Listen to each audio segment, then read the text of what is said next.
Knowing killer chords is one thing, but knowing where to use them is the trick.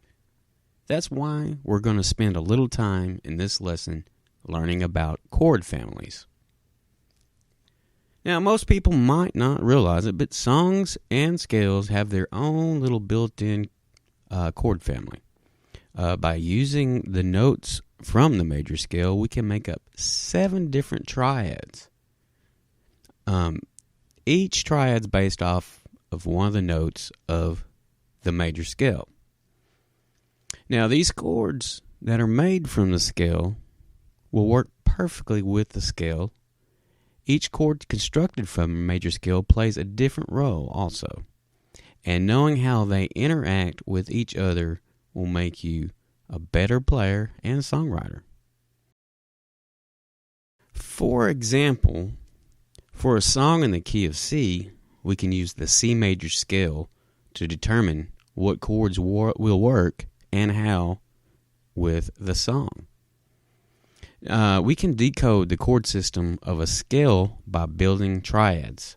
We build these triads off of each note of the major scale.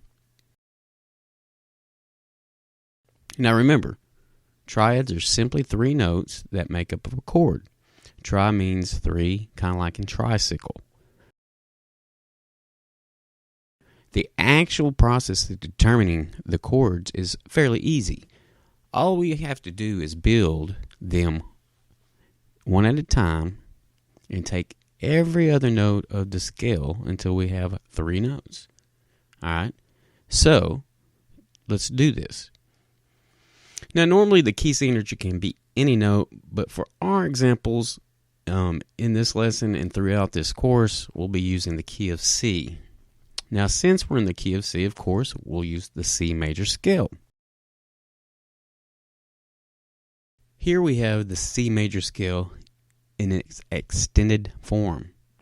This is where we'll repeat the notes at a higher pitch.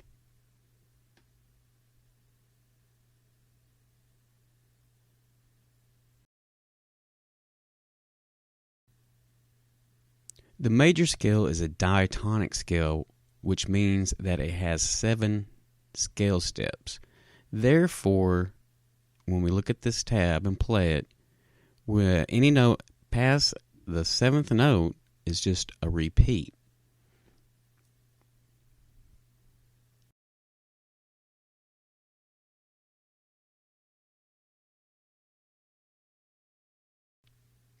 Now, if we have our key signature of C and the notes we can play with the C major scale, how do we know which chords we can use?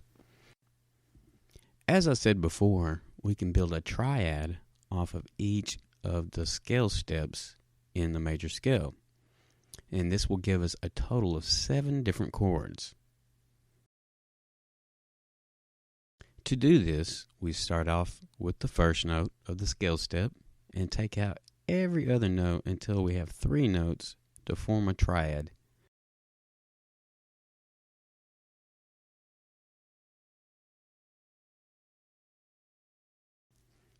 Now, since we're in the key of C, we have obviously a C major chord.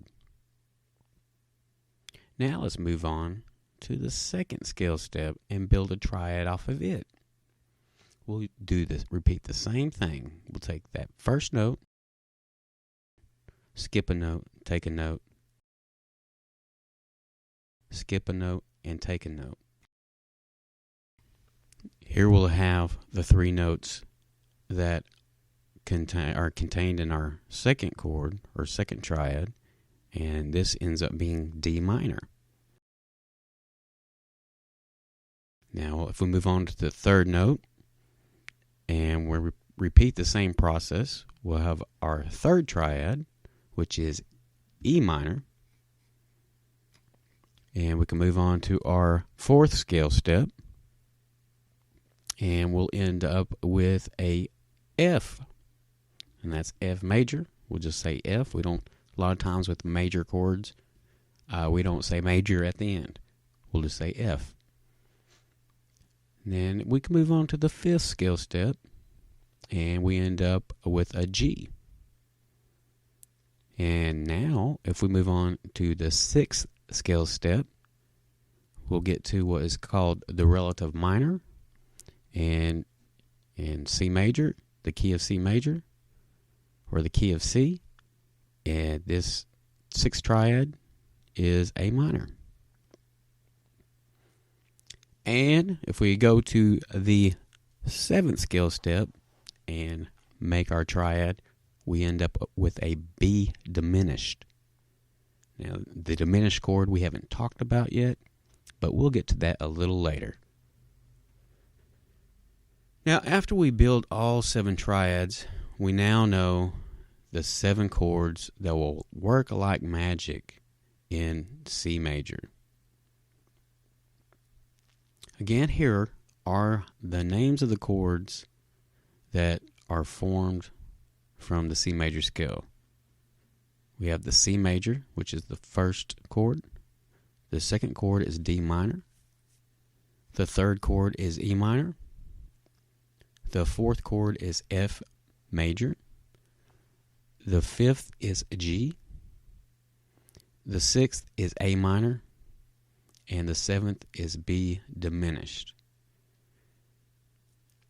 Now we end up with 3 major chords, 3 minor chords, and 1 diminished chord. That's all for now.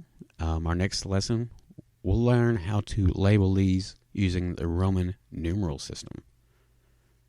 Of course, this numeral system has been around for quite a long time, but we still use it for certain applications in music, and we'll learn about that next. So until then, we'll see you later.